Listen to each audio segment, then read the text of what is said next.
Chosen One!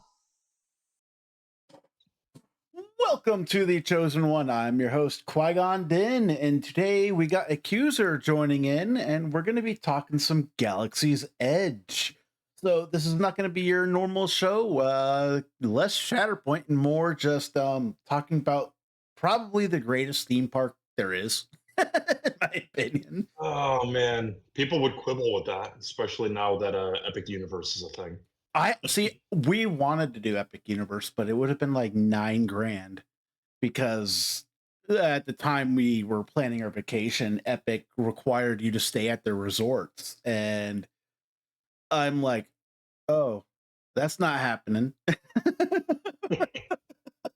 No, not if you want to keep your budget down, that's for sure.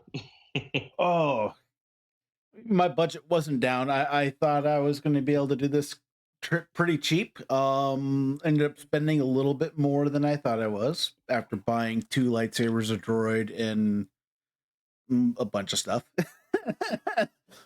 Star Wars Land is gonna do that. Yeah, like a convention, it'll burn a hole in your wallet, but you'll enjoy every second of it. I mean, if you're there for the experience and everything, it's well worth it. Yeah. So walking into Universal, well, not Universal, Hollywood Studios in Florida, I must say, it was my first time in Florida. I thought the traffic in Orlando would have been a lot worse. It's actually pretty tame. That is the most surprising thing I think I've ever heard anyone say about traffic in Orlando. Well, Even locals hate it. I visit my dad all the time in Seattle, and Seattle traffic is like California traffic. It's really bad. My drive to Florida, I think the worst thing was driving through Atlanta and Georgia getting down there because I drove from Tennessee. I mean, yeah, Atlanta's pretty bad, but like I'm again baffled by that. But I'm also, I'm in Tampa, and Tampa's awful as well, so we're just kind of used to it. Yeah, see, isn't Tampa on the southern end of Florida too? It's like a lot closer to the coastline than Orlando is. Yeah, it's on the West Coast, so it's about an hour, hour and a half, depending on what part of the Bay Area you're going to, if you're not stuck in traffic on I-4, which you're usually stuck in traffic on I-4, so 2 plus. Yeah, so we got in, we did the first day we did Magic Kingdom. We were there on Veterans Day, and we were there from 9 a.m. to midnight because we did the Christmas party and Veterans Day. That was a lot of that was we're not doing that again. That's a lot. That is a day. We were tired. But it was also really cold. Like we got that cold front from up north, and by the time we were leaving Tennessee, it was snowing in Tennessee, and we had to wear our winter coats all day. And apparently the iguanas were falling out of the trees. That is a thing that happens in South Florida. I know people thought that was a joke when it was posted in the Rogue Support Discord, but It was that is 100% a thing. it was wild. But Magic Kingdom is fun, but this is Galaxie's Edge. This is one of the main reasons why I wanted to do this trip. And I did go on Star Tours. There goes my droid. The main thing I did was we did Star Tours first, because it's like right outside the park, and there's no wait times on Star Tours at all. No, Star Tours is generally really easy to get on, especially like if it's like your first stop on the way into the park. Everyone rushes to the back, so you can do Star Tours relatively easily, and you kind of have to. And for a while there, it was because right now I think it's still all randomized what the actual all the different stops are. But for a while there, it was locked where you landed at Batu, and it was a render of Galaxie's Edge as it exists today, because I think it predated the park. Star Tours has been a ride for like 40 years. It's been since the original Star Wars. And last time I went was like 25 years ago, and so it was still the original trilogy trench run, and so I got to Yep. experience it with the new with Hondo and the whole new setup, and I'm like, this is way funner than I remember it. It was a Yeah, and if you blast. go on it enough, like you will not have the same ride twice. The planets, I forget how many are in rotation now, but and they're supposed to be adding more from Mando era, and Yeah, I think that's early next year. they're also doing that to Smuggler's Run. They're adding Yep, a whole bunch of stuff in conjunction with the Mando movie, which I am so excited about. That movie looks so good. it'll be fun. It will be fun. I'm excited for Star Wars in the theaters again. But no, walking into the Oh park yeah, was a treat. Like you felt like you're instantly transported into this world, seeing all the ships as you walk in. Like the A-wings, like the first thing you see walking in, and I'm like, that's so cool. And that's not even one the of best one. one of the things I love about the one of the things I love about the A wings specifically, just minis game kind of related. The original Star Wars Legion core box includes a number of plastic molded barricades, and they used like that barricade design around the A wing. Like it is Oh, spitting image that's cool. Legion barricades. That's cool. I never got into Legion. I have some stuff. I have like ARC Troopers and like Captain Rex. I s- They're still pretty good. Rex just got a new card where he can attach to a core unit. So well, in all his gunslinging glory. I'm considering getting the new starter set because like there's no better time to join in than right now. All the new sprues. And honestly, it's for 99 and change, it's really good value. It is a 600 point army out of the box. Not bad. Like those types of games scare me just because of the monetary investment you got to make into them, but building an army. But when I saw that how much comes in, I'm like, okay, this is cool. That's kind of a Yeah, good starting point. having tinkered with it, you can take the starter, get another box of clones or the clone marksman, um, and then like get a custom Jedi or That Ahsoka, and you're under 200 that easy. that that custom Jedi trick is so cool, and I'm hoping that they do something like that for Shatterpoint, like create a generic unit that you can make. That'd be kind of cool if they can integrate that. But that was It's they're sitting on my counter waiting to be primed. It was a big draw for me. The custom rebel agent, like it's really clever that they did that. Yeah. I have to give AMG props. I Mini Extravaganza was awesome. They announced a lot more than I thought they were gonna announce. I thought they were gonna announce like two new boxes and then give us some of the spoilers like they did. They gave us like five new boxes and sequel trilogy stuff. I may not like the sequel movies as much, but you know what? I'm still gonna have fun putting them on the table. I'm sorry, but a Kylo Ren box is going to be an absolute blast, and they did Oh, confirm on. I want to say it was Hello there that there's three different ways to build yeah, you Kylo got the Ren, robe, and that's the real cool. robe, the mask without the hood, and then maskless. And I'm going full hood. Um, gotta have that full outfit. I It depends on the face for me. If he is screaming more at the top of his lungs, Okay, I will build. more. I'm excited that they confirmed stormtroopers. Please have the stormtrooper tag and not first order stormtrooper. More stormtrooper synergies will be nice. I mean, if you want a shot in the arm for Veers and Krennic, it's an easy way to do it. And then you've got a Phasma primary, like that opens Oh, interesting doors. so are you building her spear on or gun? Probably gun, but it might depend on the card. The gun looks so sick. My brother likes the pose for it and everything, and like he was excited about that. I just generally like that they're including build options because Finn got a build option, Phasma got a build option, Kylo's confirmed to be getting build options. Like the a little room for customization, something Shatterpoint hasn't done a ton of, be outside of like helmet or no helmet. Yeah, I think Gar Saxon and is the one that jumps out, but I can't think of a lot of others off the top of my head. yeah. It's mainly Scar, and yeah, and it's mainly helmet on. And we got Luke Skywalker with tunic or throne room Right. fight. Mhm. But Yep. no, I'm excited about that. But no, what would out of all the rides at Galaxy Edge, which one should we touch on first? Rise of the Resistance or Smuggler's Run? I think Smuggler's Run, it was first, and it's still kind of my favorite because, I mean, Flying the everyone that Falcon. I knew growing up that, like, did like, if you were even remotely a Star Wars fan, like, flying the Millennium Falcon was kinda like the childhood. Like, I had a toy Millennium Falcon growing up, like, 100%, that was the dream. For me, it's the one ride that you may have to go on it multiple times because you got to get in that pilot seat. You got to be the one flying it. It's so fun.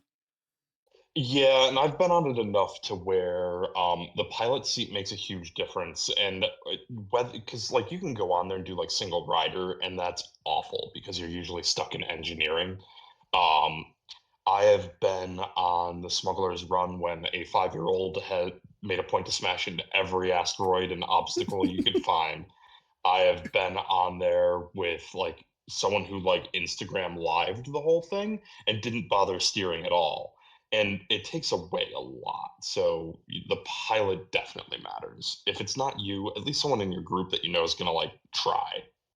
Yeah, like we gotta, me and my girl, we gotta fly. We gotta be pilots on our one time we went on a ride, and I'm like, okay, cool. So we were able to come for the most part steer. So we did crash a little bit, but man, the feeling of going punch it and going to light speed was so much fun. I nerded It's the out. best part of it. I nerded out more on that ride than I did on any other ride in my life, and it was cool to dork out on that and was like, yes, yes, punch it, and it's fun. And then and the ride itself, it's a little bit more intense Star Tours. That's the way I look at it for people that Yeah, I are. mean, it's very, it's a simulator ride. It's very formulaic in the grand scheme of things with some, a moderate ability to steer and control a little bit of it. But ultimately, yeah, same, same. It was very good, very good. Rise of the Resistance, though, holy crap, dude, does Disney need to do more rides like that? Because nothing at Magic Kingdom compares. Nothing. Not even close. It's It's very well put together. It's very immersive. It's about the closest you can get to like living the action movie feel of a Star War. Like the Falcon's cool, but like the Falcon's very like it, there's it only so much you can do with it it. You feels like, can't barrel roll yeah, the it Falcon. feels like Star Tours, and Yeah, I loved it. Like back to like the ships, like we saw the A-wing walking in right off the bat, and the A-wing's really cool. And then you see the X-wing. The coolest like visual experience is walking in and you see the cockpit in the distance and you walk in and then you see the full Falcon in this in the Travine, and I'm like, okay, yeah, that's cool. And I yeah. The moment you go around the corner is if it's overwhelming the first time. It's very exciting, and they hit the right vibe where you're kind of like you're coming in just like a little bit above it, so you can see the top, and that's then you kind of walk down it, and they usually have like rays lurking around, Chewie. Um, we've had the Mandalorian more recently, and I know that the West Park in California has had Daimyo Boba Fett, Sabine Wren, and Ahsoka. I don't know if they've made them out here yet, but they got it's Mando cool over that they do that. here. This week they had Chewbacca out in his Life Day robe. We missed Yep. that because I had a Chewbacca Life Day mug up until about 2 months ago when it spontaneously cracked and died. So no. I know I got the Life Day. I bought the Life Day pin. I saw that and I'm like, they made a Star Wars Christmas special product. I have to have this. As like someone who watched the original Christmas special, I'm like, this is some deep cut lore right here. And I didn't think that they would ever actually like make merchandise for the Christmas special. Yeah, you can buy the orb, you can buy the robes, you can do all of it. And not to shamelessly plug, but I was just talking to Aubrey from Momenta Struggle before this episode. We're gonna do a Life Day episode in the next week or two. So Yes, that'll be um, fun. That'll be fun. Listeners, listen to Momenta Struggle, watch them on YouTube, listen on to all the podcasts. They are fun. I've had Aubrey on my channel a couple times. He is always a fun to talk to. He still has to do his yeah, homework though, because I still keep trying to get him to work on Jedi Knight Luke. Uh, he I just gave him homework. He's never watched the holiday special, so he has to oh, get caught up before we record. I'm gonna be. It's some of the holiday specials great, but then there are some parts that are just torture. And one of my things I'm doing for my channel, December 24th, I'm doing a live stream, and it's just gonna be me watching the Christmas special all the way through. It's gonna be rough. I've only done it once. It was my wife's idea, and there was not enough to drink. It's not. It's the animated portion with Boba Fett's cool, but have it. It's iconic. Yeah, but everything. Well, okay, no, the bar. What's his name's bar scene is pretty cool. Oh, well, you gotta enjoy B. Arthur. B. Yeah, Arthur's B. fun. Arthur's fun. That whole dance scene, the whole song was great. It was like, oh, I kind of want to watch more of the bar. And then you get to all the Wookiees talking, and it's The first 5 to 10 minutes is just Chewbacca's grunting at each other with no, like, subtitles or anything, and Grandpa Wookiee is definitely watching some softcore. Like, he is it defies explanation. I think the best part's watching Carrie Fisher and like Mark Hamill like coked off their minds during that. It's Oh, yeah, wild. It's and infamous having of how. done and having done, Star Wars Celebration both in Chicago and when it was last here in Orlando, um, one of the best cosplays that kind of like pops up in some of these conventions is totally Gormanda with the forearms, the Yeah. stir whip, Whip, the Julia Child. Like, stir. yep, yeah. Oh, you could tell Holiday we're. special rules. I love that they do that in the park. Oh, speaking of like mugs, I did get the Endor one from Oga's Cantina. I was able to. Well, It, we it, have to talk about Oga's Cantina because oh, Oga's Cantina is my favorite part of the whole park. it for me, it's close to my favorite, but the my favorite thing about the park, I'll say to the end because it's going to be something I recommend all viewers do if they go to the park. But August Cantina was awesome. We got in on a whim. We didn't make any advance reservations or anything. It was kind of the last thing we did of the park. The park was winding down. The day we went to Galaxy's Edge, the park was like half empty. Like there was the attendance was pretty low that day because it was middle of week. And Mhm. so we were able to basically walk into August Cantina. So we got to walk in and do all the drinks and everything. And it instantly I got like nostalgic episode 4 vibes of yep. And then you got the DJ and he used to be in Star Tours and it was cool. DJ Rex, formerly Captain Rex. He is the original Captain Rex. Yeah. Yeah, they took him from Star Tours and they repurposed him and it's cool. He's officially part of the Star Wars canon now. Yeah, and there's an entire backstory to all of that, and there's a ruined escape pod on the outskirts of the park heading towards Toy Story Land, where he was crashed from a Star Tour and wound up working at the cantina because he had nowhere else to go. I, So I love it. they did a lore thing. I love that they have this whole Black Spire book. I haven't read it yet, but apparently it like connects with the lore of the park and everything, and it's something I need to read or listen to on audiobook. It's skippable. It's a commercial for the park. It does. If you want to know who V Marati is and why she's wandering the park, you could. It's kind of a shame they didn't put Captain Cardinal in the park, but that's a whole different. But I'm a sucker for a red armored Captain Phasma. I'm a sucker for Star Wars books in general. There hasn't been many books in Star Wars that I haven't liked. I think the weirdest ones for me were the Galaxies of Fear books. Oh yeah, I definitely 5 or 6 years old, Galaxy of Fear like gave me nightmares, and we had to donate it into a Christmas Well, it's only donation one of to like get several rid of it. books. It's basically Star Wars Goosebumps, and Yeah, it's fun, but Zaddy. Yeah, it was fun, but it's weird.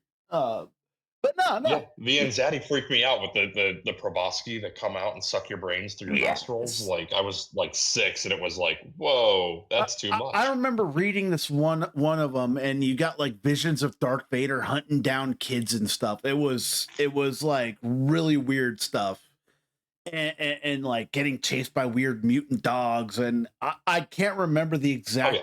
book it was, but I read those, and I was like, these are kind of creepy. Back But they have when a lot of great cameos from like 90s era canon with Thrawn appears in one, Dash Rendar appears in one. Yeah, Dash there's a couple of good ones Dash there. Ranger's such a cool character. I would love to see some more Shadows of the Empire stuff. They literally just released them as a Black Series figure this year, as well as Prince Shizor. So they definitely had to be part of my collection with my Grand Admiral Thrawn and Jorah Sabayoth. Yeah, Shizor. See, this is the stuff we need to get in Shatterpoint. We need to get some of that Shadow Collective. It is a tag that exists. But yeah, no, the Galaxy's Edge though, like I love the interaction on how they have the park laid out with the characters just wandering around the park and interacting with the land. It's something that none of the other Disney parks really do like that much. Star Wars park, you walk in there and you got stormtroopers walking around all the time and interacting, and they'll interact with everybody, and it's great. The stormtroopers are also funny. Like they've got some great like lines that they can do when they talk to you. I don't know how exactly it works, but they will mock you if you give them reason Oh, to, and it's funny. I walked up and I'm like, these aren't the droids you're looking for, and they go, "What are you, some kind of Jedi?" I'm just like, I love the that they just respond and they'll treat you like you're nothing, you're gonna get arrested. I love it when they go and arrest the little kids and go, you need to go talk to Kylo Ren. I love it. The interaction's great. The last time I was at the park, we did the cantina, my brother-in-law and I, and we had my son with me, and it was his first time in the cantina, and he loved the music. Like he was a little over a year old and like bouncing along to the beat and everything. He loved DJ Rex, but then a stormtrooper came in and he had to high five a stormtrooper. It's like you're a year old, but you've already figured out what we're gonna be doing the rest of your life. So good job. Yeah, we Yeah, and we take him again on Friday. So oh, that'll be fun. The we saw with Ray, we got all these little kids were dressed up as Ray, and they all walk up to her, and she's like, and the act, the uh actor at the park's like, I have my own little Ray clone army now, and I'm just like, oh, okay, that's cool. It's like, so it's pretty good. it's like we got like 8 little Rays all around, and they're all doing little force poses. Like everyone was taking pictures of them. It was cute. Chewbacca was fun. Like the whole park is just a really cool design. Mm. I like there are some things that they could improve on, but honestly, they a lot of the other Disney parks of the park should be taking cues from Galaxy's Edge and modifying their new park, because no offense to Magic Kingdom, it's pretty archaic. Magic Kingdom, like we've taken my son there just for the nostalgia, and there's more rides he can go on. But he's a year and a half, so that's to be expected. Um, I do love Epcot though, just because I love the eating and drinking around the world and the Guardians roller coaster.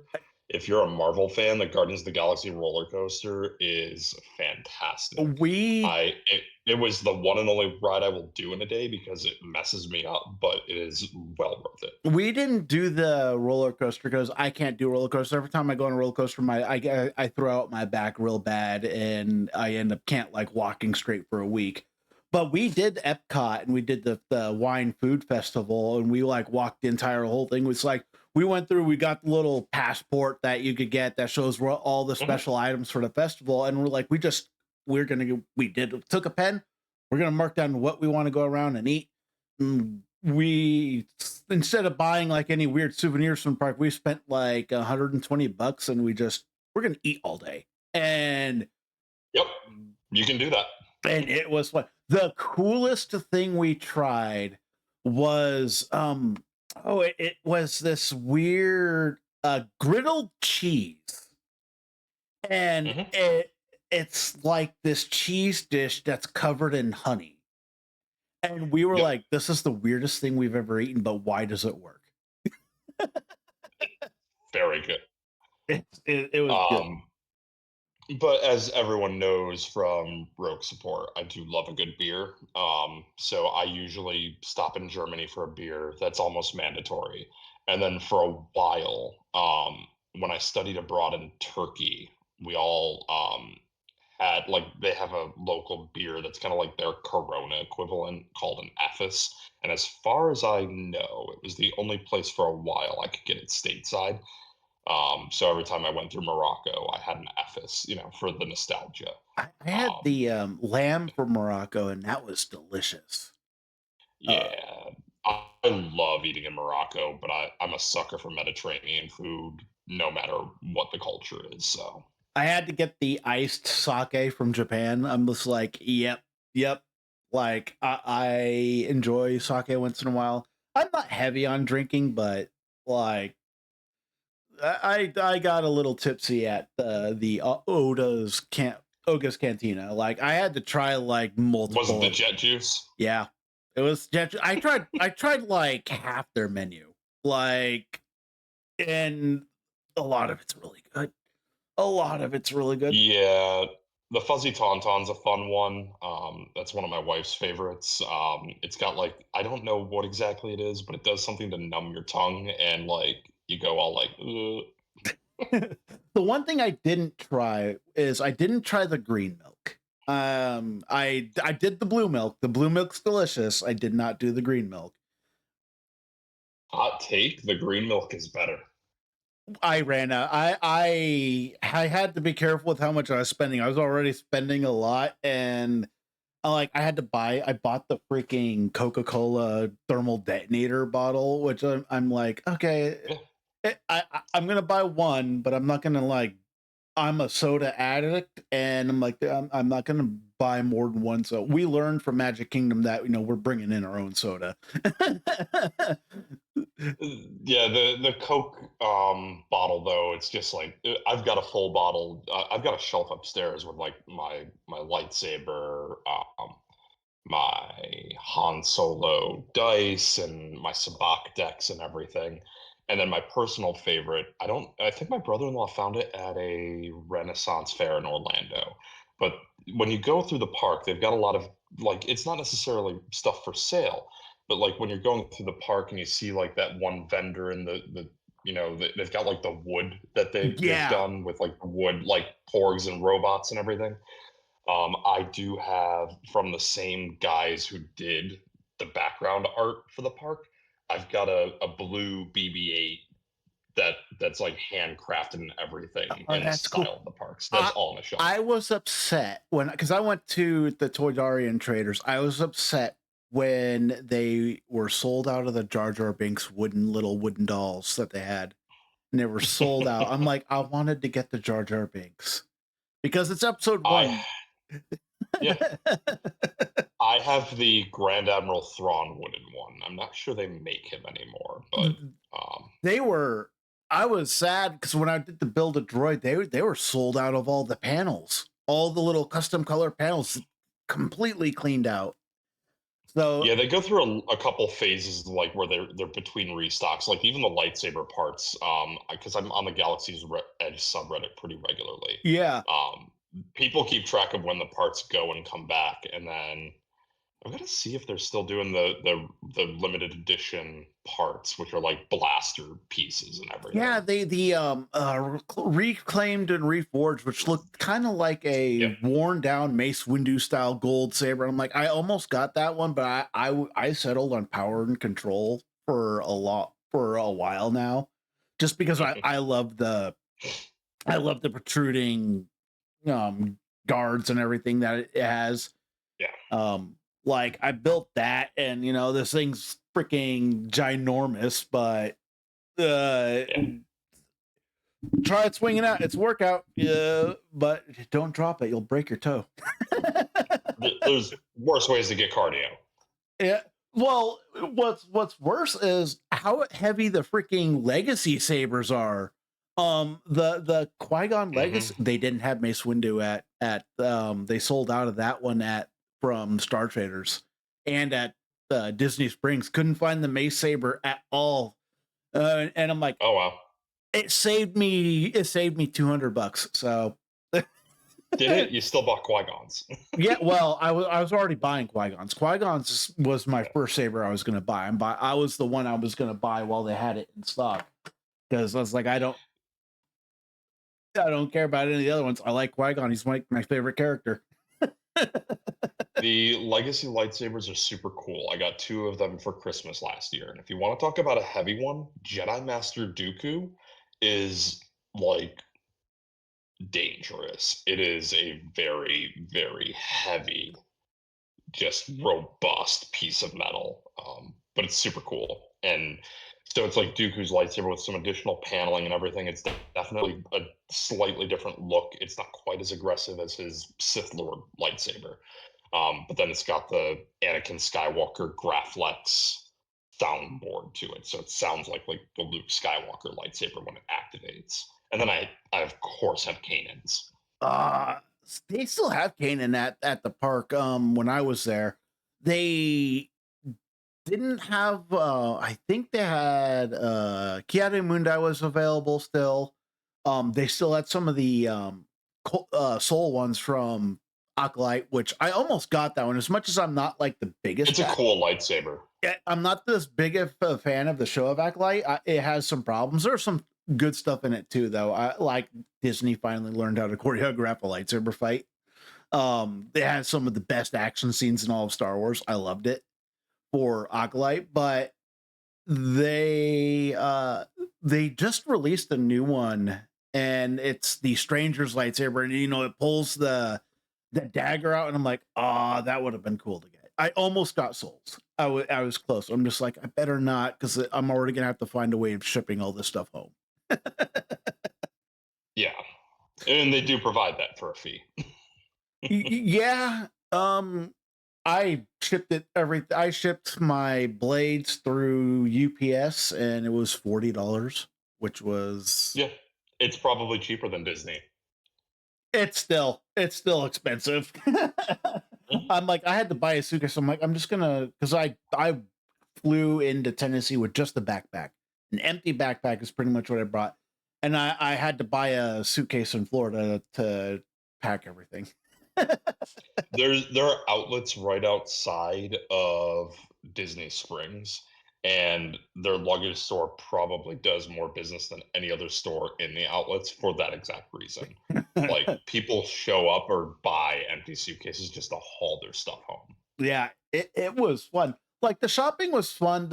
I love all the little shops. How it's like all in this little marketplace. A lot of people walking around. Like it felt like you were on a planet. It was really cool. I love how Yeah. all the workers there are all in character. It's one of the most immersive things I've done for Star Wars in a long time, and it was it's something I definitely recommend. Um, Yeah, if you have the opportunity, for what it's worth, we do have a Shatterpoint and Legion GT in Orlando every year. and they definitely make a point of it. Like the Legion community down here is huge. Their GT was, I think, the largest outside of Adepticon. So it's like what Nova's Shatterpoint is. That's our Legion scene down here, and people go and it's usually like I want to say they do like a Friday, Saturday, Sunday. If you don't make cut like or even like place well coming out of Friday into Saturday, everyone ends up at Galaxy's Edge. Like, okay, well, I can't play my Star Wars, so I'm just gonna go live it instead.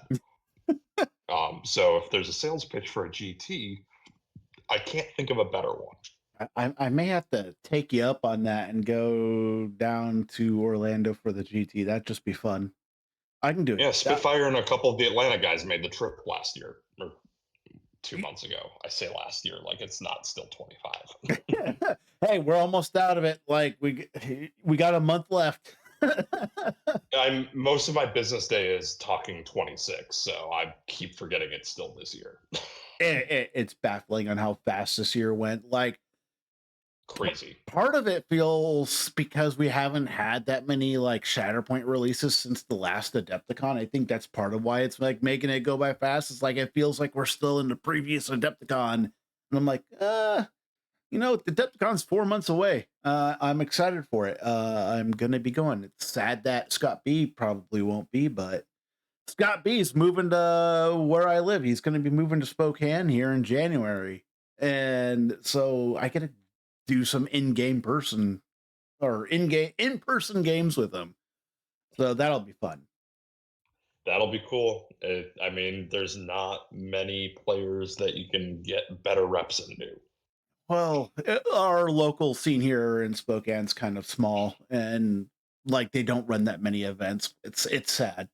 So, you know, hopefully we can get something going. It'll be fun. All right, I'm assuming you're going to Adepticon. That is the plan. The Oh, plan next year is Adepticon and Nova. Nova sounds fun. I want to do Nova. I want to do Nova and I want to do PAX. Gen Con, I can kind of skip that one, but I want to do Yeah, if you're PAX. doing PAX, you don't need to do Gen Con. PAX and Gen Con are very, very similar. PAX is still the smaller of the two, but like Fantasy Flight Games did their in-flight report at PAX this year. It's becoming a bigger industry thing. But like Matt was talking about on Rogue Support this past week, right? The thing with PAX is like it is primarily an industry. Oh Like yeah, you're going there to like do demos and everything, and there also happens to be tournaments, so it is a slightly smaller scene. But for having played at PAX twice, it's a good time. it's like It's a nice small crowd. it's like comparing Anime Expo to like something like SoccerCon, where Anime Expo is just a giant vendors hall for the anime thing, and it's industry and almost impossible to get into because there's like an 8-hour wait line just to get your badge. Those big conventions that get big like that, like San Diego Comic Con or anything, I wish I would have done them like 8 years ago before they got giant, but can't go do those ones near as much. Yeah, I've never done Gen Con, but I can vouch for PAX. PAX is a good time. PAX would be fun. I'm wanting to hit the Sci-Fi Infi next year, and LBO is something I might go down at some point. Yeah, I But think most of my stuff's gonna be East Coast for the time being. Milwaukee's about as far west as I get to go right now with a kid. yeah, hey, Milwaukee's a good time. Still one of my favorite cities to visit.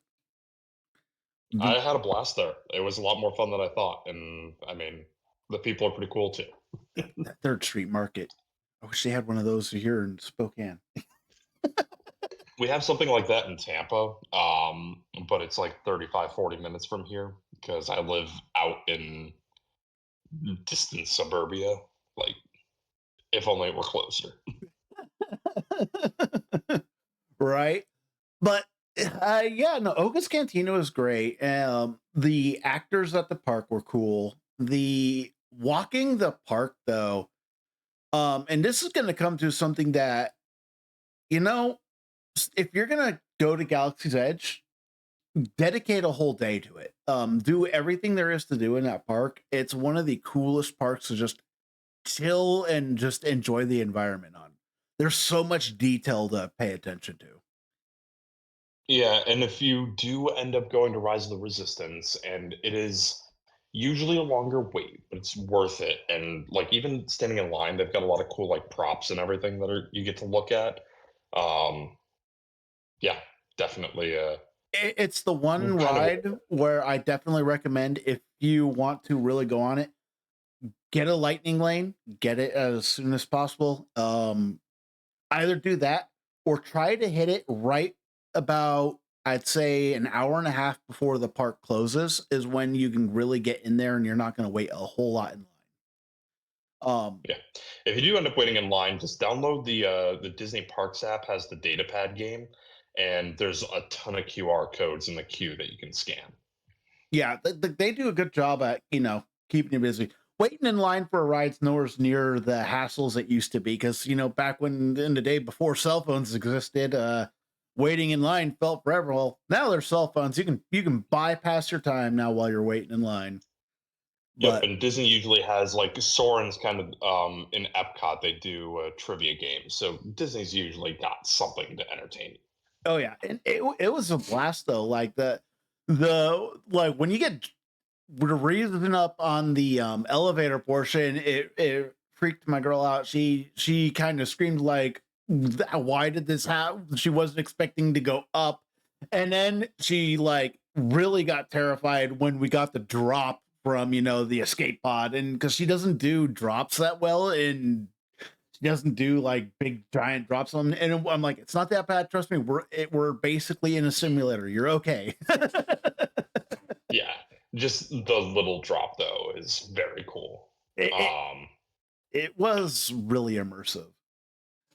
Yeah, and just getting onto the ride's cool, and, like, if you wanna talk about breaking up a line, right? Like, you are in line for a while there, but they break it up with a mini ride in the middle, where you go and you board the shuttle, and I think it's one of the coolest, like, magic tricks that they do in the park where you board the shuttle out in, the you Yeah, can see sunlight and everything. You're out in the open, you get in the shuttle, you take off, there's a brief space battle, stuff happens, you're brought on board a Star Destroyer, and you exit through the same doors in a Star Destroyer hangar, and it's just that magic of, like, any idiot could have designed a park where it's like, "Oh, yeah, cool, you just go out the other doors, and now you're in the hangar." No, it's the same door, and you are in a different place. It's just those little details of and it's next really level it's immersion. really cool. Like, you got to get a picture with the stormtroopers, you got to get a picture next to like the legion of stormtroopers and everything. It's cool. The the whole layout of the ride, from you getting arrested and like you're going to be interrogated, and the first order breaks off, and you get rescued by the resistance. It's really cool. And then the whole idea is that ride is your actual entry into Batu, because you crash land on the park. um and that's actually a really cool element. Like, the idea is you're supposed to go on Rise of Resistance first. That's like in the whole story of the park, because that's how you end up on Batu. And I think that's really cool. Yeah. It's like you came in that way or you came in on the Star Tours liner and your story starts there. And then you like go on your missions. You could choose. You can fight for the first order. I love all the little details. I love walking into one of the coolest stores to walk into is, why can't I think of the name? Um uh the Den of Antiquities. Like, Oh, you yeah. you see the Doc you see the Gondar. whole, yeah, you see the whole tablet that's like in where Palpatine's um going to Anakin, use my knowledge and whatnot, and you see that it's the same tapestry just broken up into three parts. I'm like, oh, that's from episode three. All the little details, walk, even if you're not going to do the droids or do the buy anything from these shops, go look at them. They have so much stuff. The droid has, like, there's a K2SO unit like in a cage that's broken down. You got droid parts hanging there is so much lore to look at, and it it's a really cool park if you're a Star Wars fan. If you have any love for the IP, just walking around that park is a treat. You'll notice something. The Now the best Easter egg in Doc on Dars is Raiders of the Lost Ark and the Ark of the Covenant. I didn't see that one. It's one of the harder ones to find, but it is in there. we But me the Ark of the Covenant is a recurring thread through a number of Star Wars projects and since Clone Wars. Oh, that's cool. We found it took us like 15 minutes, but we found the little mini Falcon that's underneath the the Millennium Falcon. They have it in the little part where you go like find the little tiny Millennium Falcon that's docked somewhere on the Millennium Falcon, and we spent like 20 minutes looking for it. We finally found it. It's underneath a pipe, but there's a lot of cool stuff like that. The droids, the speeders, the fact that they got the Ronto's wraps getting cooked off of a pod race engine. Speaking of that, The Rano wrap is another one that's like it's weirdly good. Like I don't 100% know what the sauce is, but it's good. it, I get a Rano wrap every morning when I'm there. I recommend the Ronto wrap. I do not recommend the breakfast Ronto wrap, which is like the egg and the little piece of ham and the thing. Tastes like something. Really? It's all right, but it tastes something straight out of McDonald's. It's not the Ronto wrap. Like the regular Ronto wrap is like the best thing at that park. I love the breakfast Rano wrap, unironically. What? The both Rano wraps are good, and I mean I like the docking bay as well. The docking bay has a pretty solid food selection. We didn't actually get to eat at the docking bay. We ate at the Ronto wrap place pretty much for breakfast and lunch because it was actually pretty affordable. I'm like, oh, this Yeah. is actually, not too bad. Just don't buy a Coke or soda. Bring your own soda. Because soda was like $6 a cup. That's pretty standard, but I usually go for the beer. They've got a Gamorrean Oh ale yeah. at Rano Roasters that I'm a fan of. Yeah. Like I definitely recommend if you're just a soda drinker, just stop by a gas station or something and get yourself a couple of the bottles and you're good there. I do recommend buying a bottle though, because that thermal detonator bottle is too cool not to have. But There are some cool 3D prints out there that turn those bottles into like fuel tanks and everything for a Legion table. oh, that's cool. That's cool. There's a lot of cool stuff to look at. Like I didn't get any. I wish I would have gotten the Nexu from the creature stall. I ended up just Mhm.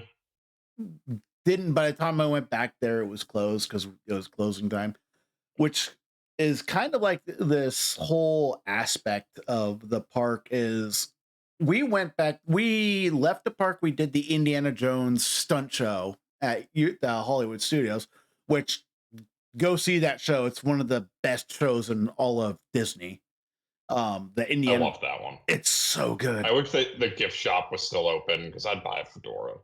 Yeah, like that stunt show is still knocks it out of the park. If you're looking at a stage show, it's the best out of any of the Disney parks by far. It was a lot of fun. I'm like, okay, this is cool. But we went back to the park at when it got dark out, and this is the coolest. My favorite thing about walking through the park. Walking through the park at night when everything's lit up and it has all the lights and everything's going is such a cool experience. Yeah, my friends and I, we got a picture under the Millennium Falcon with our lightsabers that we had built after dark, and that's one of my favorite pictures I've ever taken there. There you can get a lot of really cool pictures of the Falcon and the entire area. It's like it's already my whole desktop image and everything. It's like one of the coolest photos. It's also there's a lot less people walking around, so you can actually take the time to look at everything and get good pictures. Everyone's messing with their lightsabers that they've built throughout the day. You can talk to other people. You can have you can have little mock duels and everything like that. It's fun. You know, I got to really dork out because I got to show like 8 people how to do the Obi Annie spin because they were like, they were trying to spin their sabers like and how to do the Obi Annie, and I'm like, it's a standard figure 8 spin, but you add this one step, and once they figured out, I'm like, it's actually a lot easier than they thought it was. I'm like, yeah, it's just that Hayden makes it look way harder than it is,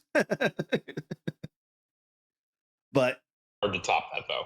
it is. I can't wait for Ahsoka season 2. I'm am happy that it's confirmed more Anakin, more of that. I loved Ahsoka. I loved it just as much as Mandalorian, and I'm excited to see where that goes. I am It's got a cool fantasy, like there's something just like gives me a Lord of the Rings vibe, and I do enjoy that. I'm really excited for the to see what happens with Balin Skull. Like he's the most interesting character we've had in Star Wars in so long, and I'm all about seeing more about the wills and seeing where that whole storyline goes. It'll be very cool to see. uh but yeah, no, anything like super fun that we kind of touched a little bit of everything at the park, but like what's your favorite part of Galaxy's Edge? At this point, it's probably Oga's Cantina. I mean, I love all of it. I love the Falcon ride. I love Rise of Resistance. But there's few things more immersive than going into the cantina, down to the IG-88 heads behind the bar, just like the original movie. But I mean, for me, the last time I was there, I took my son. It was me, my brother-in-law, my son, and my son bopping along to the music and just being an absolute ham in a booth is just at this point it's a core memory for me. And I'm hoping that he still likes the vibe. I literally, while sitting on this podcast, booked my reservations for Oga's on Friday. So No, yes, like I am definitely recommending you book Oga's and book the lightsaber experience. Don't do what I did and build 2 of them. Don't do that. Build one. you, Build you can just one. build one. One's fine. Yeah, Yeah. one's Um, cool. I built 2. Well, I reserved 2. My girl built one of them, and I built mine. But she didn't care about a lights or anything like that, so she built it the way that I asked. But it's expensive, and you're really paying for the experience. The experience is like a really cool thing. You do it Yep. once though. I don't recommend doing it more than once because the quality of the product itself, the sabers are mm, they are in between a legacy saber and something that you would buy at like Target or Walmart. They're like in between that level of product. They're nice quality. They are like metal parts. You can feel the heft and the weight of it and all of that. Like it's a perfectly reasonable thing, but you're 100% paying for the experience. And they usually have their best actors working that for a reason. Yeah, It's all about the show. the show is where it's at. If you go, I don't want to spend a ton of money on a lightsaber. You can watch the show on YouTube. But there are so many Savi's builds on YouTube. But it's different experiencing it in person.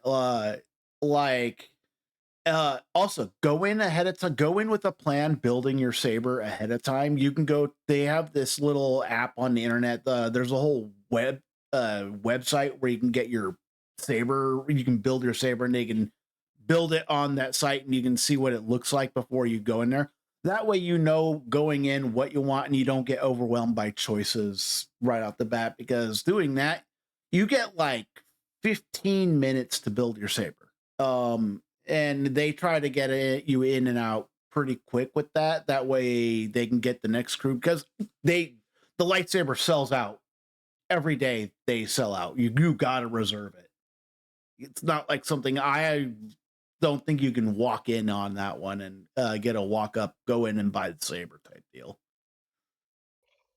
So let me ask you this: what color blade did you make? Uh, I got 3 colors for each of them. I got yellow, purple, and red. But which one did you actually build in there? Purple.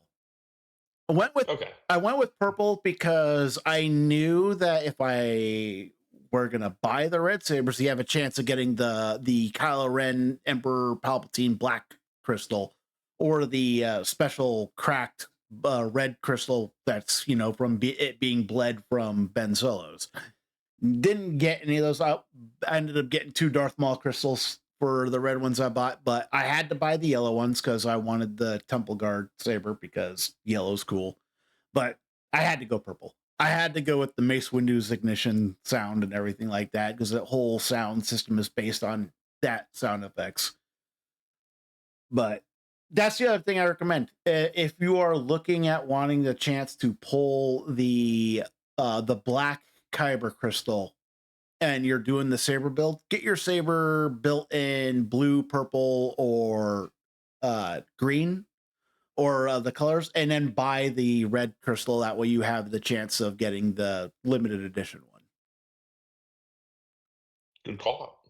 But I wish I bought one of the holocrons. I ended up not buying those. I didn't have the money, ran out. But there's always something for the next trip because there will be another time I go. Yeah, it gives you a reason to come back, and with them updating the rides and everything with new content.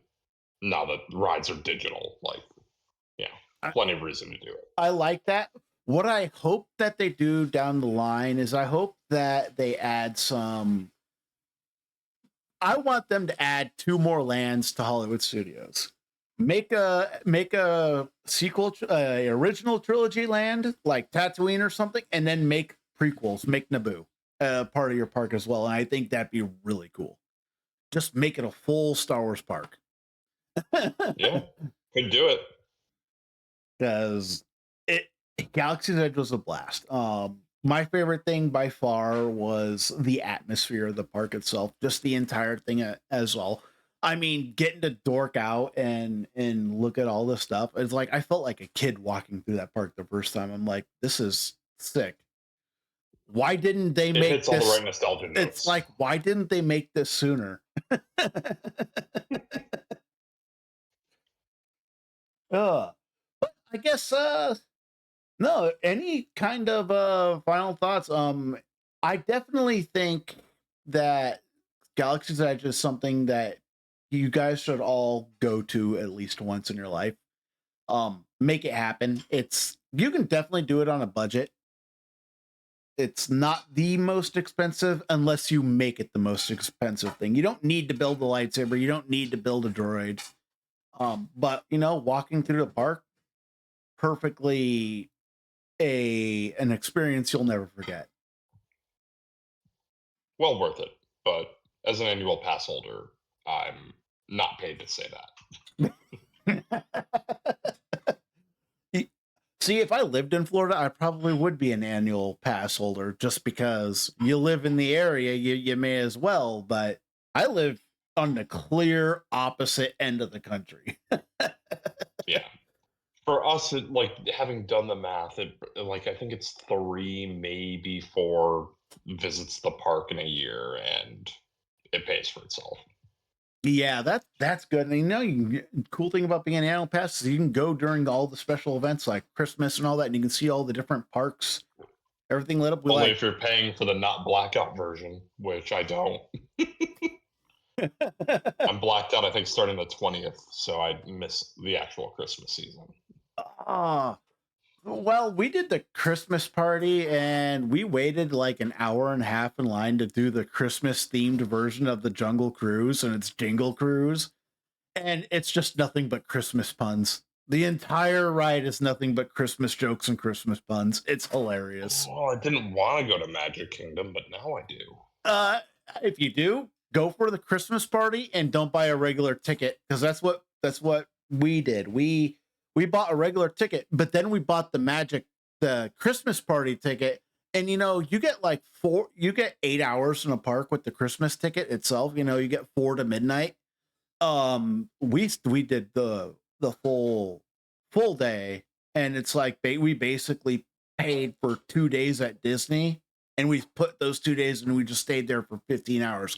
Our legs were killing us by the end of the day. Yeah, Uh, that's a long day. the Haunted Mansion ride broke down on us while we were on it. That was fun.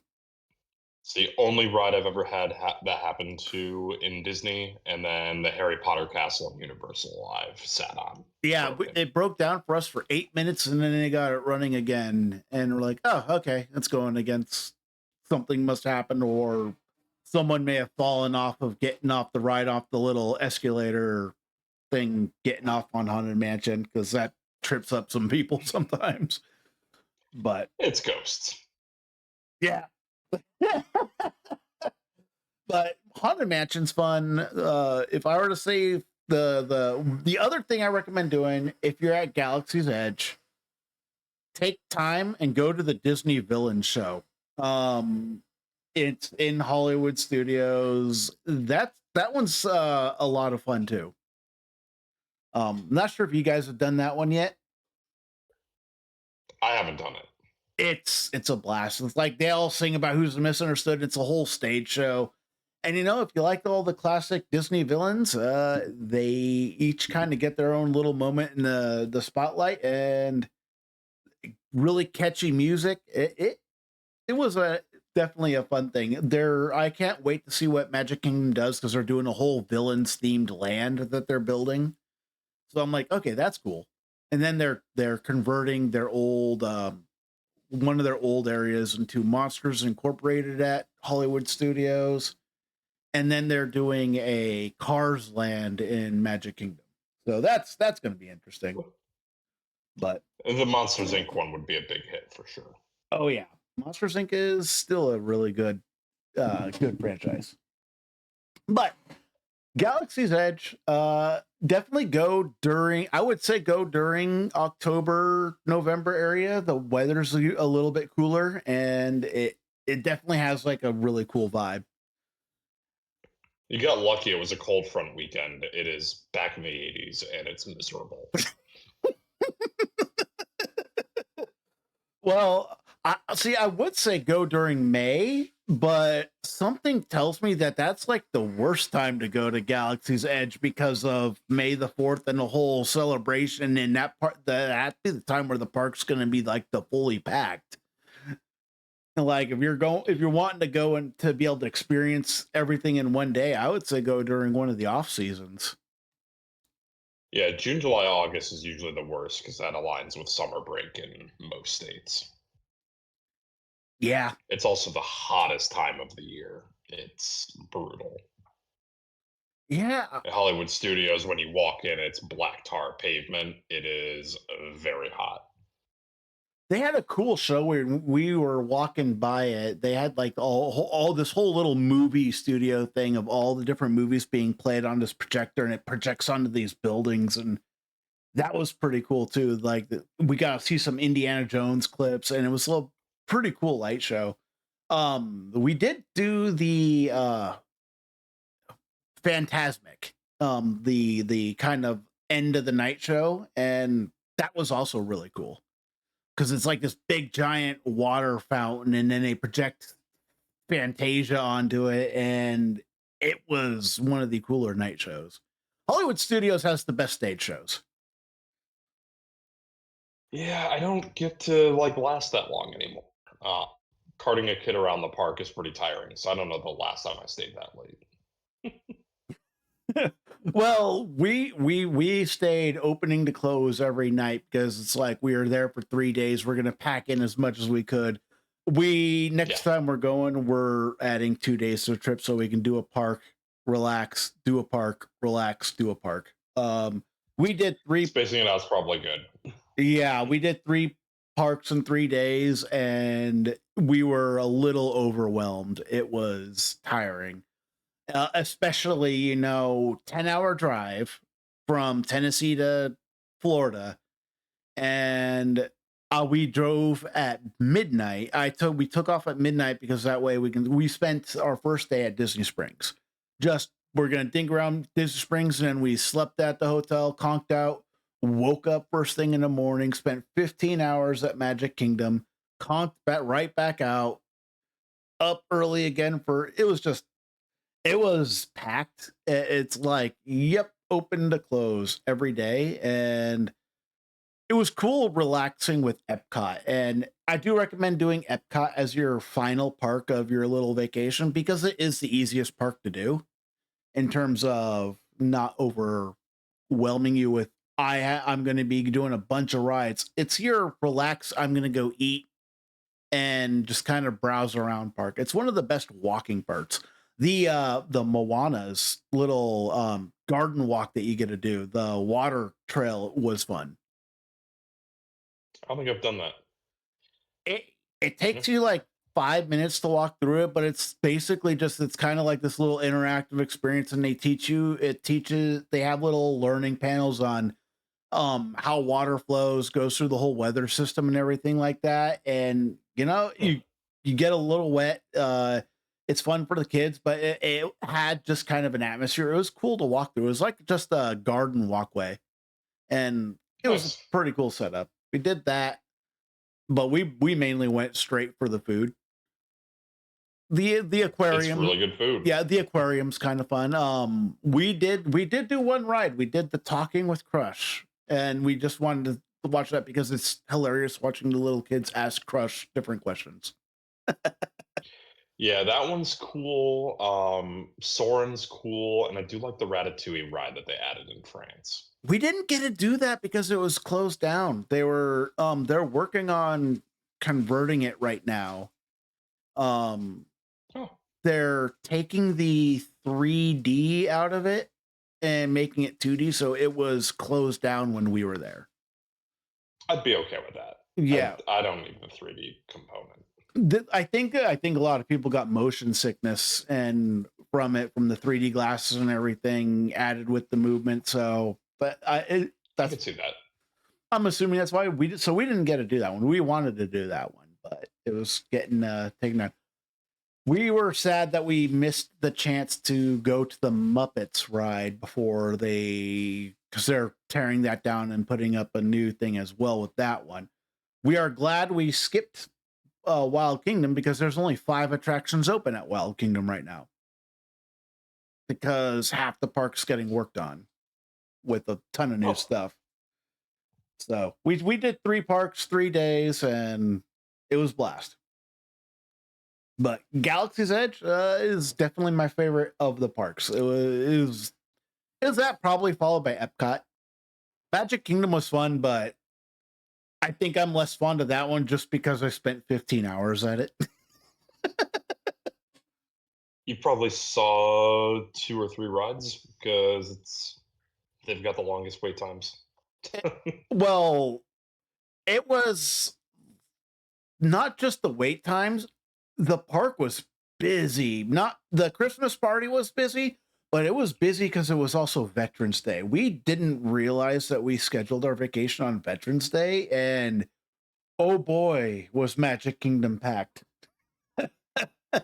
Yeah, and Magic Kingdom is usually the most packed of the parks. And when they were doing the reservations, I think they still do the reservation system, but it's usually the one that goes first. Like the reservations sell out, and they pack that park with a lot of people. Yeah, we did. Pretty much got the day 2 of the Christmas party. Because the first day was like that Friday, and then the next day was the Tuesday we went. We got into that. I reserved that fairly early. The Christmas party's fun. If you want to get into the Christmas spirit of everything, it was a blast.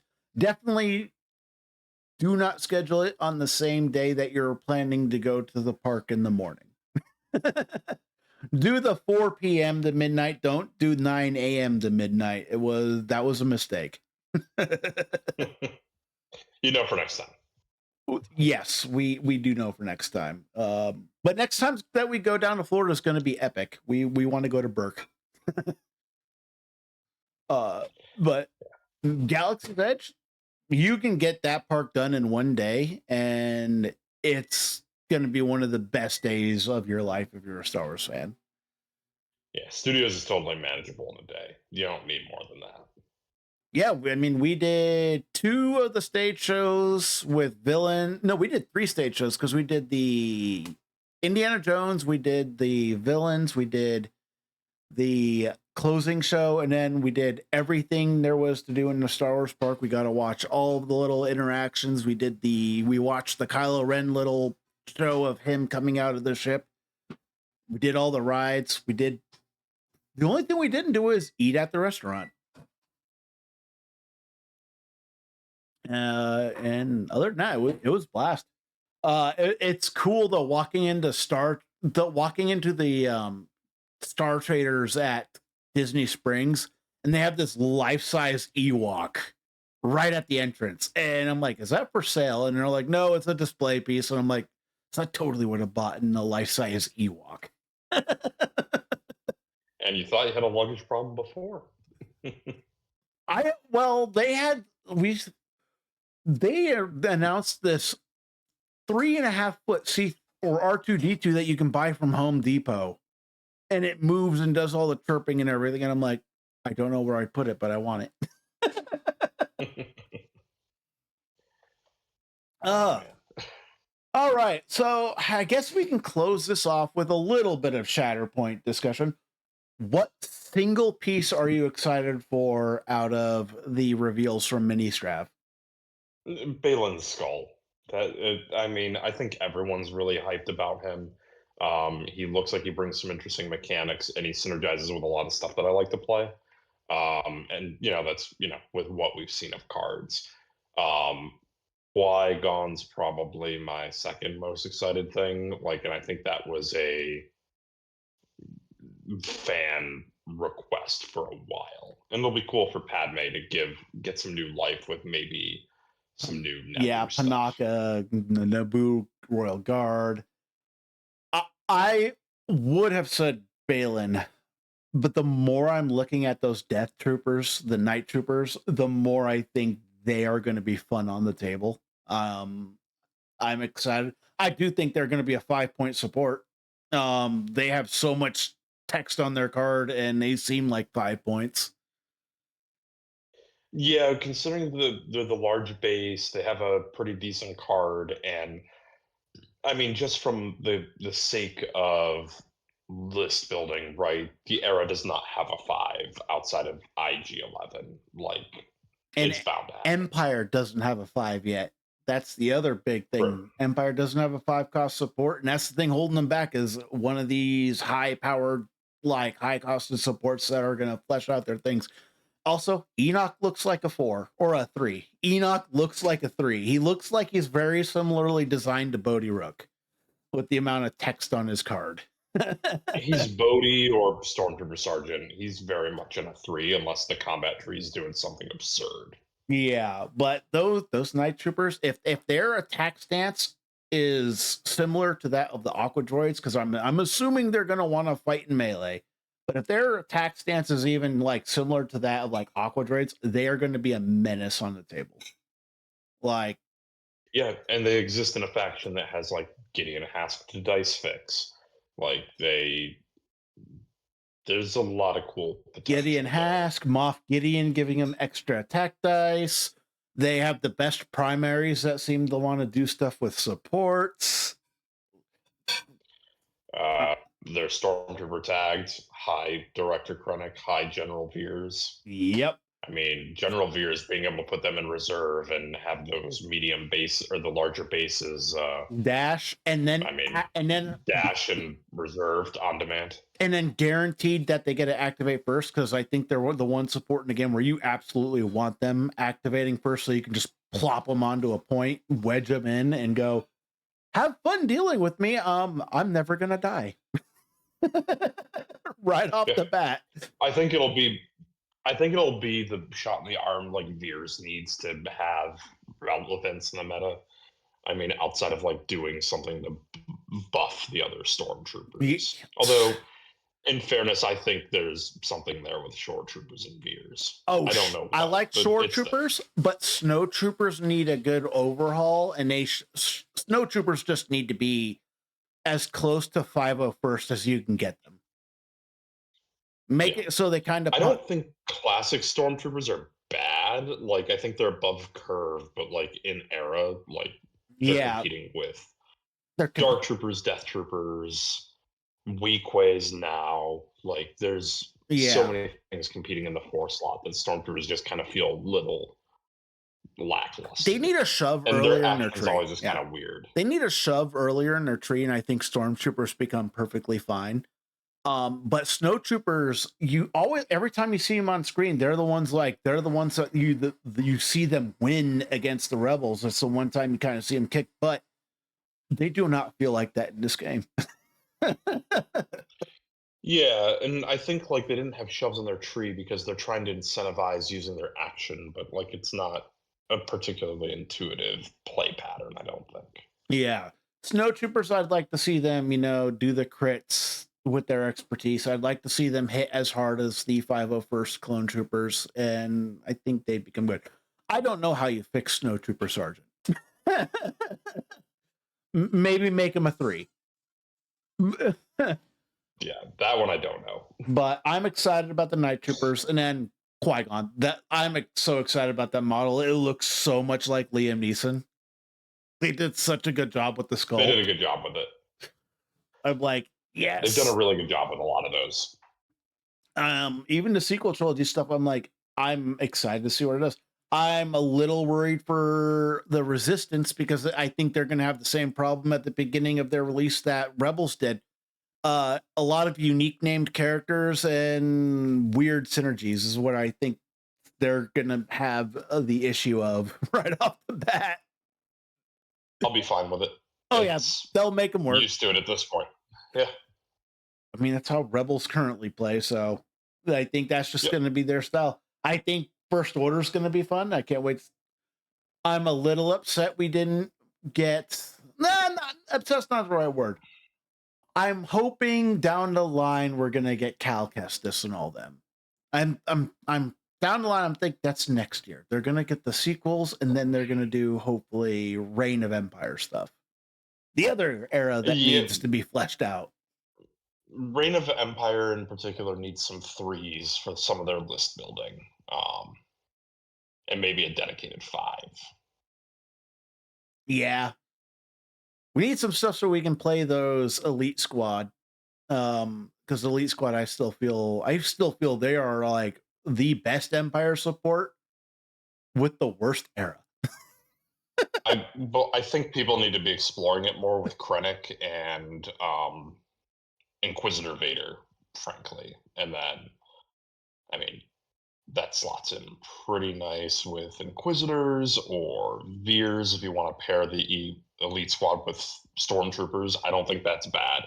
Yeah. Like Shores being able to coordinate fire and get what is it, a heal 1 and coordinate fire to get a hunker, and then they're hunkered and ready for Krennic shenanigans. Like it's right there, guys. Oh yeah. But a lot of Empire players are complaining that they don't have the supports that match Rebels or Seven Scorch. And I'm like, you do. You just kind of have to build for it.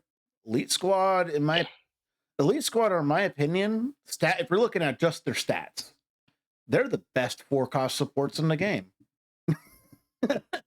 Yeah, it's the era that's their limitation. Yeah, I'm like, it's their era, and it's that they don't have the Stormtrooper tag. Like, that's probably the two things that hold them. Need it. They don't need it. No, throwing 9 dice, also being able to move and do their little focus. 212, they're still jealous. They exist in a world where they get Gideon Hask dice mixing, which the 212th is very jealous. 212 are jealous because they don't get to move and do their focus and shoot stuff. They get their dash. Right. The Elite Squad just go, I get an advance and a dash. I will have my focus, and I'm going to probably kill whatever I shoot. But they're a lot of fun. I like them. Grand Inquisitor is still someone, you don't have to take Inquisitorius to take Grand Inquisitor. He's good on his own. Right. Yeah. You can do him, pick a 4 and elite squad. I think you have to take third sister in that case, but yeah. So who are You you can put Wrecker in there. y- Wrecker's fine. who are you playing the most right now? Are you still playing Andor or Jin a lot? I know you're on the Hondo train right now.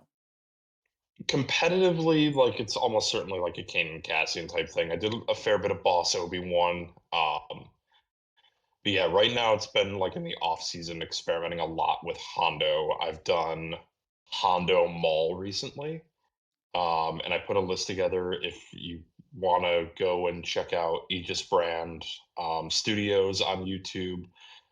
They recently did a battle report where they put my Maul Hondo list into a Veers Moff Gideon list that Omnis put together. So we had a bit of a face off by proxy. Oh, that'll be good. Um, I actually watch a I lot do of like those. Hondo. That one's a good one, well worth watching. I do like the.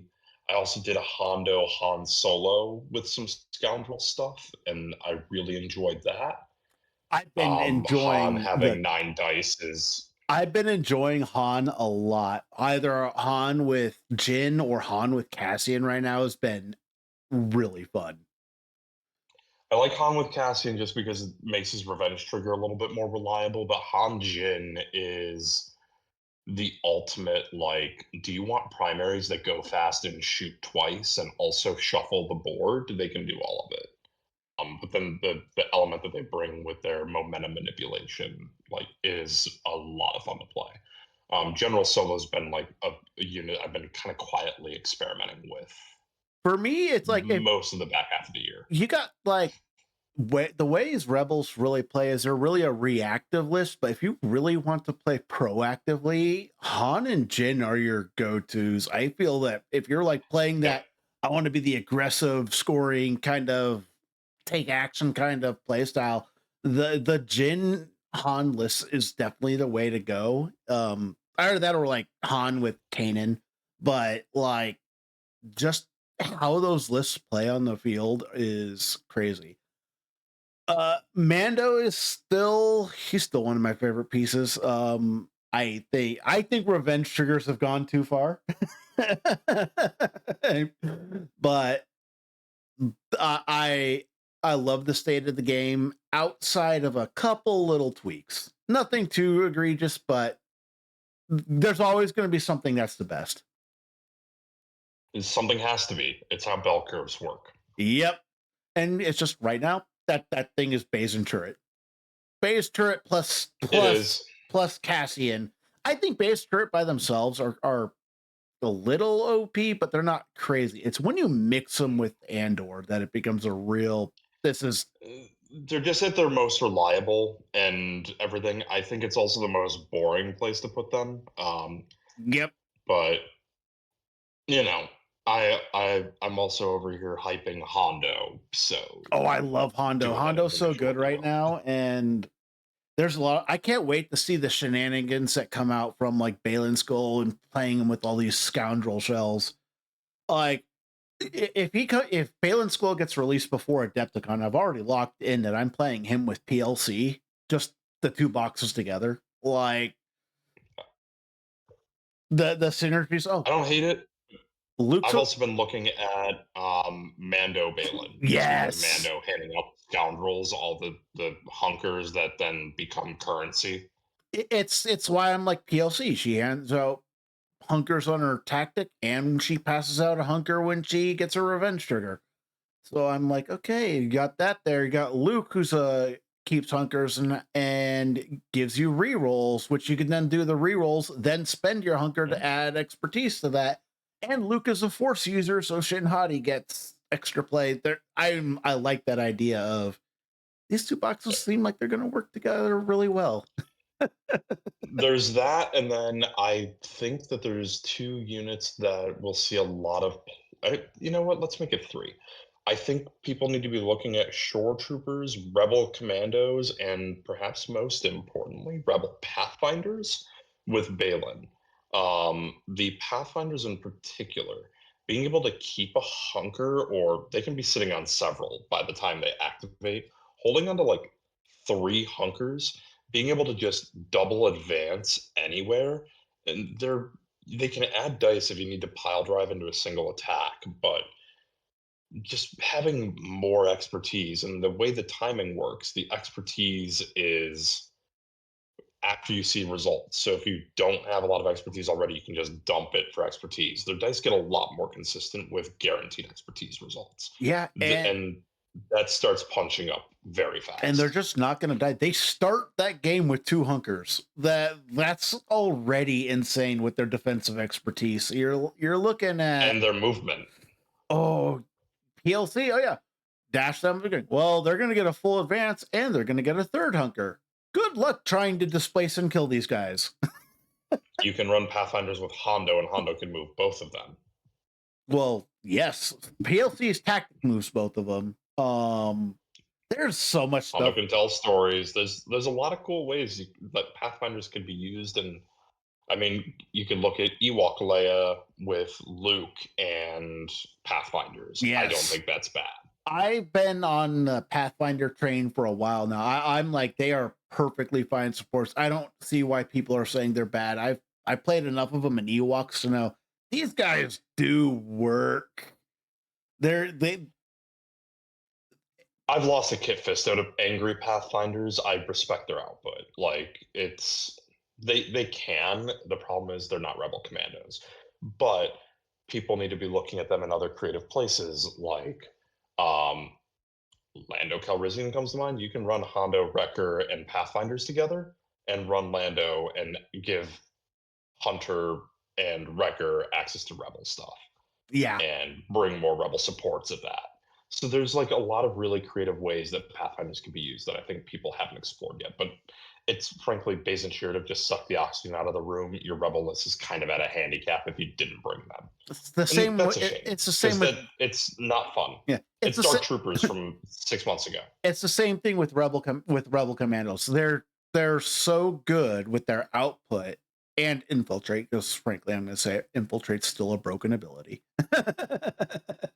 But Yeah, they're made of paper though, so if you don't yeah, have priority, they're often shredded for it. yes, So it's got to counterbalance. But they still feel like a 15 out of 10 when they're paired with Andor. And maybe that's the problem with Andor is that Shatterpoint is kind of overtuning everything with how easy the Rebel stuff gets focuses. Yeah, at the same time, like it ends up being that identity thing, right? Like rebels are definitely a faction because their primaries are reactive. It encourages you to play your supports with the Shatterpoint, where I don't think you're Shatterpointing your ISF if you're playing an Empire list. No, you're usually Shatterpointing Iden or your secondaries, depending, and you're just hoping that your supports are alive so you can do stuff with your supports. That's why I think the Night Troopers are going to be such a huge impact for Empire. Yeah. Morgan with Thrawn is already something I'm looking at like this. This could be really strong because Morgan helps Thrawn with the Force economy as well.